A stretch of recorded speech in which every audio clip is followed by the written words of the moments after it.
साध्या सन्ति देवा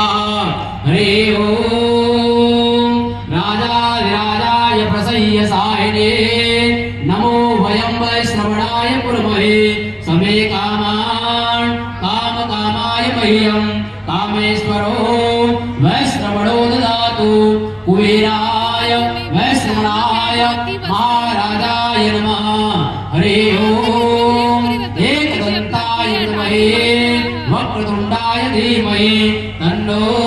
दन्ते प्रचोदयात् हरि ओम कात्यायन्यै च विद्महे कन्याकुमारे च धीमहि तन्नो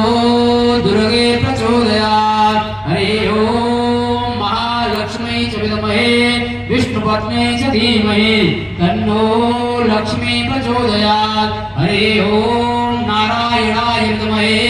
वासुदेवाय धीमहि तन्नो श्री विष्णु प्रचोदयात् हरि ओम तत्पुरुषाय विद्महे महादेवाय धीमहि तन्नो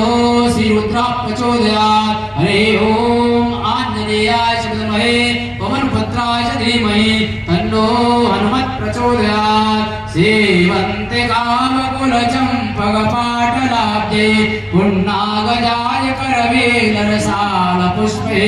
बिल्वप्रवालतुलसी जलमञ्जरे त्वां पूजयामि जगदीश्वर मे प्रसीद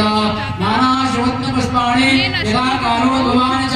पुष्पाञ्जलिर्मयादित्य ग्रहाण परमेश्वरे ओम श्री महाकाली महालक्ष्मी महासुरदेवी नमः तुरात्मकायै नमः मंत्रपुष्पाञ्जलिं समर्पयामि नमस्करोमि। अपनी जगह घूम जाइए आए काने च पापाने धर्मान् त्रिकान् च तान् सर्वान् निशब्दो प्रदक्षिणा पदे पदे प्रणाम कर लीजिए। शरणागति नारद परित्राण परायणे सर्वस्यार्थे देवी नारायणे नमोस्तुते। आवाहनं जाना